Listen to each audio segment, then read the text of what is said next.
हटा पाएंगे इमरान खान साहब? देखिए, मेरे ख्याल में ये तो अब पीटीआई में और एस्टेब्लिशमेंट में एक लड़ाई है। अगर तो कोई 22 लोग ऐसे हैं जिनके एफिडेविट मौजूद हैं, और अगर गंडापुर का देखिए 41 वोट्स पीटीआई के और चाहिए को वजीर आला लाने के लिए, तो क्या आजाद कश्मीर मॉडल पे कोई पीटीआई के अंदर ऐसा ग्रुप बन सकता है जो अपना वजीर आला लाने के लिए तैयारी हो और सारी ऑपोजिशन उसकी हिमायत कर दे? आप समझे ना, मैं नहीं समझता ऑपोजिशन का वजीर आला आ सकता है। मैं ये समझता हूं कि अगर तो 3 सिनेरियो इस वक्त केपी में हो सकती है। एक सिनेरियो तो ये है कि इमरान खान का नामजद वजीर आला सुहेल अफरीदी आराम से वजीर आला बन जाए और कोई हलचल ना हो। दूसरा सिनेरियो ये होगा कि ऑपोजिशन जो पीटीआई के का एक ग्रुप जो है बीच में से निकले 25-30 लोगों का, और वो अपना वजीर आला ले आए जो सुहेल अफरीदी ना हो, कोई और हो, मतलब गंडापुर वगैरह मिलकर किसी और को वजीर आला ले आए।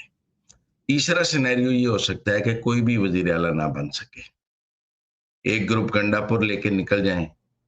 आप मेरी बात समझें, और वो लोग असेंबली में ही ना आए, 15-20 एमपी है, 25 एमपी है, और नए वजीर जी। आला के पास वोट पूरे ना हो, बेशक वो नाम गंडापुर रिजाइन भी कर दे तो नए वजीर आला के पास पूरे वोट ना हो, और एक आईनी बहरान पैदा हो जाए जिसके नतीजे में केपी असेंबली को जाना पड़े।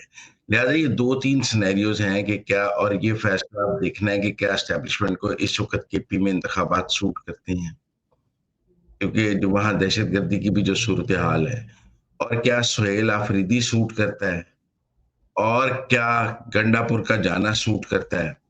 अभी तो इमरान खान ने अपनी तरफ से पहला कदम चला है, अभी दूसरी कुव्वतों ने इसको रिस्पॉन्ड बैक करना है, और वो देखा जाएगा कि उनका रिस्पॉन्स कैसा होता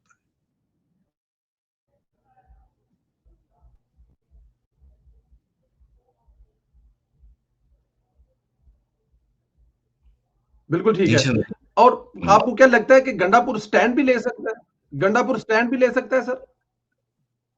नहीं, गंडापुर की को स्टैंड लेने के लिए ना असल में मौलाना फजलुर रहमान की हिमायत चाहिए होगी कि पूरी ऑपोजिशन उसके साथ आके खड़ी हो जाए। आप मेरी बात समझें, ये तो हो सकता है कि अगर गंडापुर इस्तीफा ना हम्म। देने का फैसला करे तो पीटीआई को उसके खिलाफ अदम एतमाद लाना पड़े, और वो अदम एतमाद मुमकिन ना हो क्योंकि ऑपोजिशन साथ ना दे और उनके अंदर उनके अपने वोट पूरे ना हो। लेकिन वो सिनेरियो बहुत मुश्किल है, मुझे लगता है वो सिनेरियो बहुत मुश्किल है। गंडापुर एक ही काम कर सकते हैं कि असेंबली तोड़ सकते हैं। आप मेरी बात समझे ना, वो असेंबली तोड़ सकते हैं। ये देखने की बात है कि क्या जी। इस वक्त केपी में नए इंतखाबात का माहौल बन सकता है या नहीं बन सकता, ये देखने वाली बात है। अगर तो क्या केपी असेंबली के में नए इंतखाबात मुमकिन है या नहीं मुमकिन है, क्या एस्टेब्लिशमेंट और मरकजी हुकूमत इस वक्त केपी असेंबली में 30 दिन में 60 दिन में इंतखाबात कराने के मूड में है या नहीं है, ये अब देखने वाली बात है। क्योंकि एक ही काम हो सकता है गंडापुर से, और वो ये हो सकता है कि वो असेंबली तोड़ दें। वो चूंकि अदम एतमाद नहीं आई हुई, उनके पास असेंबली तोड़ने का हाँ, अख्तियार ये है। मेरा सवाल भी था अगला, असेंबली तोड़ दे। हम्म, ये वो कर सकते हैं कि वो जाते जाते वो कहते हैं कि आग लगा दें और वो असेंबली तोड़ दें।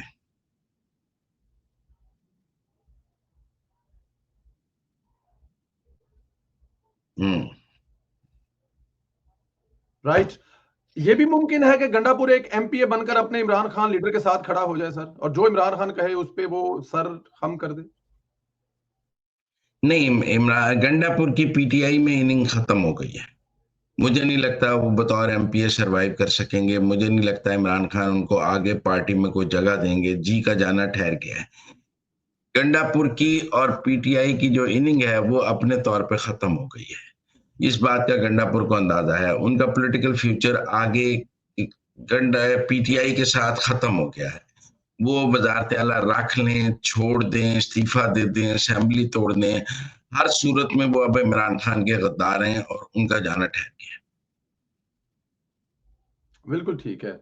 और गंडापुर अगर दोबारा इसको कंटिन्यू करते हैं तो आप कह रहे हैं कि एक मौलाना फजल मान और दूसरा स्टैब्लिशमेंट, ये दोनों साथ खड़े हों भरपूर तरीके से, तो फिर गंडापुर साहब जो है सर्वाइव कर सकते हैं।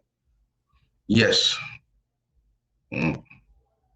इसके अलावा कैसे सरवाइव, हाँ एक सूरत हो सकती है कि वो कि मुझे इमरान खान का हुक्म अभी नहीं मिला है और ये गैर मुसद्दका हुक्म है, मैं खुद इमरान खान से मिलूंगा, और रोकें मुझे अभी मुलाकात जी नहीं हो रही और इस्तीफा ना दें, तो फिर पीटीआई के लिए ये होगा कि वो कैसे उनको हटाए, उनके खिलाफ अदम एतमाद लाए या क्या करे।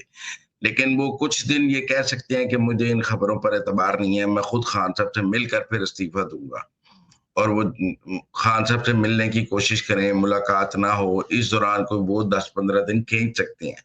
लेकिन टेक्निकल बात ये है कि उनको पता होगा कि मुलाकात का कोई फायदा नहीं, लेकिन वो मुलाकात के बहाने कुछ दिन ले सकते हैं कि तैयारी कर लें। लेकिन क्या तैयारी करें, उनके पास अगली ऑप्शंस क्या हैं, ये डिपेंड करता है उनके पास एमपीए कितने हैं। अगर तो गंडापुर के पास 20-25 एमपीए हैं तो फिर तो खेल बन जाएगा, और अगर जी गंडापुर के साथ 20-25 एमपीए नहीं है तो खेल नहीं बनेगा। बिल्कुल ठीक है, ठीक है। और ये जो नया नाम सुहेल अफरीदी है, ये नाम कहाँ से आया है? और ये आपने भी नाम लिया, खबरों में भी चल रहा है, इसके पीछे क्या मुहर्रकात हैं? कहते हैं ये मुराद सईद के बंदे हैं और इनके एंटी एस्टेब्लिशमेंट हैं बहुत ज्यादा, इनकी फौज के खिलाफ तकरीरें हैं बहुत ज्यादा केपी असेंबली में, और ये बहुत ही एंटी एस्टेब्लिशमेंट और प्रो एंटी फौज तकरीरें करते हैं, और यही इनकी पहचान है। मुराद सईद के बहुत करीबी समझे जाते हैं, उनके ग्रुप से समझे जाते हैं। आप समझिए वजारत आला मुराद सईद को दी गई। हाँ, आप अच्छा आप ये खबर दे रहे हैं कि एक्चुअली अगर ये सुहेल अफरीदी साहब बनते हैं, तो ये मुराद सईद ही वज़ीर आला केपी बनेंगे। जी, वो वजीर आला केपी होंगे। देखे ना जी, उनकी केपी में हुकूमत होने के बावजूद मुराद सईद मंजर आम पे तो नहीं आ सके, लिहाजा सुहेल अफरीदी के जरिए वो अपनी सियासत को आगे चला सकते हैं। सुहेल अफरीदी को का वजीर आला बनना दरअसल मुराद सईद का वजीर आला बनना। बिल्कुल ठीक है। बुशरा बीबी में से और अलीमा खान में से गंडापुर के जाने से फतह किसकी होगी फिर? मेरे ख्याल है दोनों हार गई हैं, लड़ते लड़ते हो गई गुम, एक की चोंच एक की दुम। बुशरा बीबी और अलीमा खान की देखे ना, अलीमा खान को भी उन्होंने कहा है कि आप आइंदा मेरा पैगाम नहीं देंगी, ये खबरें भी आई हैं, और अलीमा खान ने भी कहा है कि अब नौरीन ठीक पैगाम है। देंगी। वो भी माइनस हो गई, और गंडापुर को भी हटाने का फैसला हो गया, तो लड़ते लड़ते हो गई गुम, एक की चोंच एक की दुम। अलीमा खान भी माइनस हो गई और बुशरा बीबी का बंदा भी वजीर आला नहीं रहा, तो दोनों चीजें हो गई। दोनों चीज़ें हो गई हैं, बिल्कुल ठीक है। तो इसमें फिर अगर इमरान खान का क्या देख रहे हैं? इमरान खान कहाँ खड़े हैं? अगर इमरान खान ये काम करते हैं, एक और एंटी एस्टेब्लिशमेंट लेके आते हैं, तो उनकी जेल तो और लंबी नहीं हो जाएगी सर? मेरा ख्याल है वो एक और इस्लामाबाद पर चढ़ाई की प्लानिंग कर रहे हैं। उनका ख्याल है कि पिछली चढ़ाइयां गंडापुर की वजह से नाकाम हुई हैं। मुझे लगता है कि वो नए वजीर आला आने के बाद फौरन इस्लामाबाद की कॉल दी जाएगी और इस्लामाबाद पर चढ़ाई की कॉल दी जाएगी और मुल्क में हालात खराब करने की तरफ जाया जाएगा, क्योंकि वो गंडापुर की तरफ बेबस। सोहेल अफरीदी को लाने का मतलब है कि आप मुल्क में हालात दोबारा खराब करना चाहते हैं, आप इस्लामाबाद पर चढ़ाई करना चाहते हैं, आप हुकूमत को कोई जैन जी इनकलाब से बाहर भेजना चाहते हैं, कोई अवामी इनकलाब लाना चाहते हैं, आप आजाद कश्मीर वाला मॉडल चाहते हैं, आप सड़कों पे को बहुत लंबा डी चौक पे धरना दिलवाना चाहते हैं। 26 नवंबर की नाकामी भी वो समझते हैं गंडापुर की नाकामी है। तो इसलिए मेरे ख्याल में कोई ऐसे प्लान इमरान खान दोबारा जेहन में रख के बैठे हैं कि मेरे से बात तभी होगी जब सड़कें गर्म होंगी, और सड़क गर्म करने के लिए सोहेल अफरीदी को लाएंगे। बिल्कुल ठीक है। तो साथ में इमरान खान साहब कह रही है मुझे ऑफर्स भी होती हैं कि बाहर जाने की, बाहर आने की। ये ऑफर्स होती हैं या ये भी अपने लोगों के मोराल? वो तो उन्होंने देखे अगस्त 2024 अपनी गिरफ्तारी से पहले की बात की है, 23 में ना, मतलब उन्होंने ये नहीं कहा जब मैं गिरफ्तार हो गया तो उसके बाद मुझे कोई ऑफर हुई है। जो उन्होंने कहा है वो उन्होंने गिरफ्तारी से पहले की बात की है। अब तो जी गिरफ्तारी को भी 2 साल हो गए हैं, ज्यादा हो गया है, आप समझिए ना। तो समझिए जी इन 2 साल में तो उनके पास कोई एविडेंस नहीं है। वो बात कर रहे हैं अपनी गिरफ्तारी से पहले की, जब वो बाहर थे, कि ब्रिटिश फॉरेन सेक्रेटरी ने बात की है। उस वक्त हो सकता है वो कोई बातचीत हुई हो, ना वो हुकूमत रही है यूके में, ना वो फॉरेन सेक्रेटरी रहा है, और ना मेरा मतलब है वो ये तो नहीं कह सकते जब मैं गिरफ्तार हो गया तो उसके बाद कोई बातचीत हुई है, उसके बाद कोई बातचीत नहीं। ये सारी कहानियां और स्टोरियां पहले की। तोशाखाना 2 में क्या देख रहे हैं सर आप? तोशाखाना 2 में सजा देख रहा हूँ सर, मैं तो कुछ नहीं देख रहा। अच्छा जी, आप उस तोशाखाना 2 में सजा होती हुई देख रहे हैं इमरान खान साहब को? जी वाकया इतने तगड़े सबूत हैं सर? जी जी, मैं सजा होती देख मैं 9 मई सर जीएचक्यू अमेरिका के से पीटीआई की बड़ी उम्मीदें थी इस दफा। 9 मई जीएचक्यू केस में भी सजा होते देख रहा हूँ। अच्छा जी, जीएचके में भी देख रहे हैं केस होते और 9 मई में भी। सर अमेरिका की पीटीआई से बड़ी उम्मीदें वाबस्ता थी, वहां पर इमरान खान को चलाने वाले बड़े बैठे हैं। लेकिन इस दफा देखा हम जब वजीर आजम साहब जो है वो यूएनओ में तकरीर करने गए हैं तो किसी जगह पे उनका कोई प्रोटेस्ट नहीं थे, कोई कुछ नहीं। तो इससे क्या समझा जाए कि अमेरिका में पीटीआई मतलब कमजोर हो गई है? जी, ना उम्मीद भी हो गई है और कमजोर भी हो गई है। देखिए ना जी, उनको जो उम्मीदें थी, देखिए ये सारा खेल था फंडिंग का, आप समझे। जी सारा खेल था फंडिंग का, सब कुछ चल रहा था फंडिंग के सर पे। मैंने एक लेटर बर्की साहब का देखा था कि बहुत सारे जो अब हमारे वर्कर्स हैं वो मंथली चंदा नहीं दे रहे हैं, लोग ना उम्मीद होकर ना चंदा देना बंद हो गए हैं, फंडिंग बंद हो गई है। अब तो मेरे ख्याल में जो उनका था ना कि इमरान खान की रिहाई के लिए चंदा दें, इमरान खान की रिहाई के लिए चंदा दें, और वो जो एक फंडिंग इकट्ठी करते थे वो मेरे ख्याल में काफी कम हो गई है। और अब इसीलिए आपको उनकी सरगर्मियां भी कम नजर आती हैं, क्योंकि पैसा तो चाहिए होता है ना वहाँ सरगर्मियां। वो लोग तो वो क्या कहते हैं, लगाते भी थे और खाते भी थे, फंडिंग के पैसों में से दो एहतजाज करते भी थे, अपने घर भी बनाते थे। तो वो लगाने और खाने में अब ना लगाने जोगे हैं ना खाने जोगे हैं, पैसे बहुत कम हो गए हैं। तो इसलिए मेरा ख्याल है कि वहाँ प्रॉब्लम्स हैं। तो इसका मतलब है कि अगले ट्रैवल में जब आप कहीं अमेरिका में ट्रैवल कर रहे होंगे तो येलो कैब जो उनकी टैक्सी है अमेरिका में, न्यूयॉर्क में, वहां पे आपको शहबाज गिल साहब टैक्सी ड्राइवर नजर आ सकते हैं, क्योंकि जाहिर है इधर सिलसिले बंद होंगे तो फिर कुछ कोई ना काम तो करना पड़ेगा ना सर।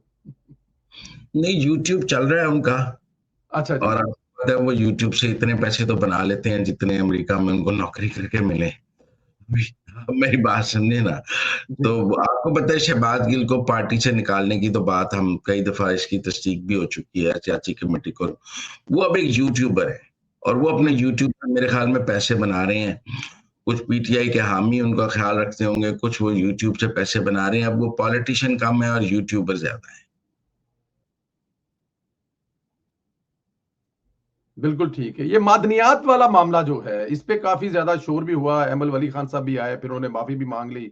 इसके नतायज भी निकलेंगे सर? क्या नताइज निकलनी है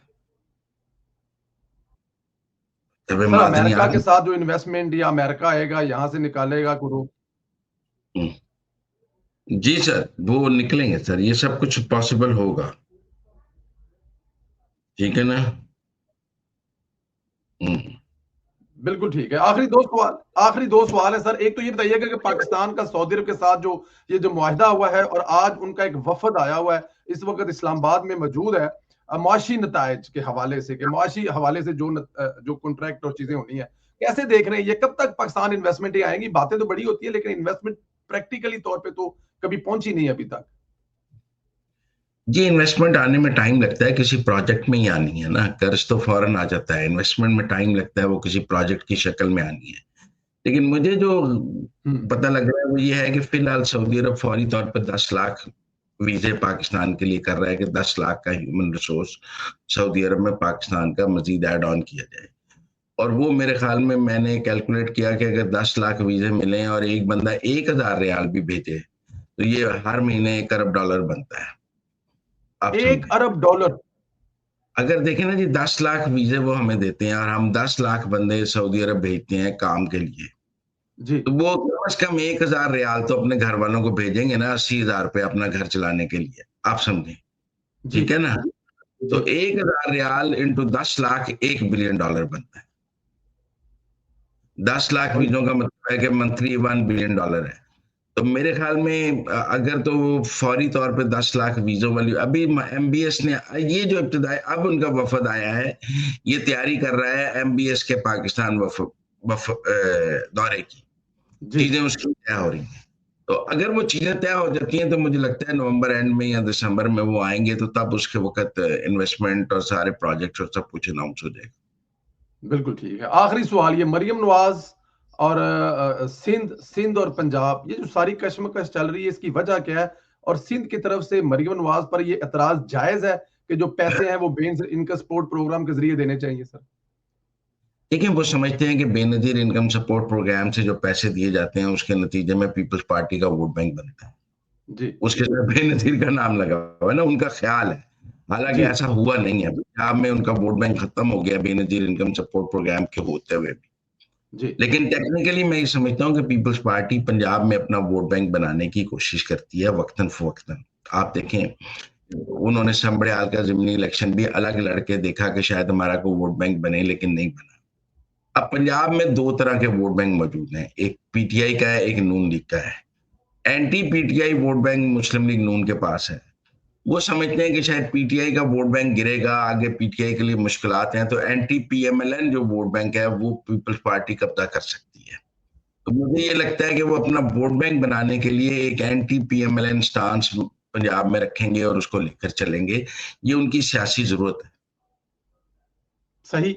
लेकिन अब इसका रिजल्ट क्या है? आसिफ अली जरदारी ने सुना है मोहसिन नकवी साहब की ड्यूटी लगाई है कि बच्चों को समझाएं और वो खामोशी से काम करें। कभी खामोशी हो जाएगी, कभी शोर हो जाएगा, ये चलता रहेगा ऐसे। ये ये जमहूरियत का हुस्न है। एंटी पीएमएलएन स्टांस वो अपना रखेंगे और एंटी पीएमएलएन स्टांस से वो अपने वोटर को ये कहेंगे कि मुस्लिम लीग नून का मुखालिफ वोटर हमें वोट डाले। ये कोशिश वो करते रहेंगे। बिल्कुल ठीक है मुजम्मिल भाई। 15 लाख लोगों की फोर्स है ये सुथरा पंजाब। आज फिर मरियम नवाज साहबा पाकपतन में है, कल वो मियां वाली, परसों वजीराबाद, बस्सीज और ये वो। तो इस पूरी मरियम की जो कारकर्दगी है, इस पे अगर दो लफ्ज सेटिस्फाई है पंजाब के लोग सर? नहीं, एक गुडविल तो क्रिएट हो रही है, लेकिन अभी इट्स अच्छा टू अच्छा। अर्ली। उसके उसके नतायज इलेक्शन में वोट बैंक के नतीजे में क्या आएंगे। मुस्लिम लीग नून की ये ठीक है कि वो इस वक्त कारकर्दगी पर वोट लेना चाहते हैं, लेकिन आप समझें कि ट्रिकल डाउन इफेक्ट और कारकर्दगी पर वोट लेना सबसे मुश्किल काम है, बयानिए पर वोट लेना सबसे आसान काम है। ख्वाब हम्म। दिखा के वोट लेना सबसे मुश्किल, सबसे आसान काम है। काम करके वोट लेना सबसे मुश्किल काम है। जो रास्ता मरियम नवाज और शहबाज शरीफ ने चुना है वो एक मुश्किल रास्ता है। अक्सर सियासी लोग जो हैं वो बयानिए और ख्वाब दिखाकर वोट लेते हैं, कारकर्दगी पर वोट लेने की बात नहीं करते हैं। मजलूमियत का वोट लिया जाता है, एंटी स्टैब्लिशमेंट वोट लिया जाता है, कोई अमेरिका मुखालफ वोट लिया लिया जाता है। अगर मुस्लिम लीग नून ये सोचती है कि वो कारकर्दगी की